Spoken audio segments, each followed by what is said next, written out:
oday baa jariidada akhrinayay buu yidhi dabeetana midh yaro uu dhalay baa mashquuliyey markii uu mashquuliyey ayuu yidhi kan yar iska jeedi aad noo mashquuli jariidada bej ay khariidadu maabka dunidu ku sawiran yahay buu intuu soo gooyey oo googooyey ayuu yidhi isku hagaaji ka soo saareen maabkii dib u dhis wuxuu islahaa kaa yar waad iska dirto uu kaa maqnaanaya wuxuu sheegayaa intii aanu rubuc saac ma fadhinin yarkii wuxuu yidhi waan dhameeyey waa kan maabkii dunidu odaygu wuu yaabo wuxuu yidhi war ma hooyadaba jugraafiga ku dhigtay buu yidhi markaasuu yidhi may seed u samaysay wuxuu yidhi bejka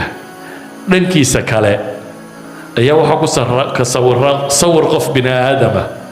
sawirkuunbaa isu geegeeyey buu leeyahay gacantii iyo lugtii iyo intii sawirku markuu dhammaado maan xagga kale u rogo dunidii oo dhammina maabkiina uu isku hagaagay marka qof la dhiso ay dunidii dhisantaa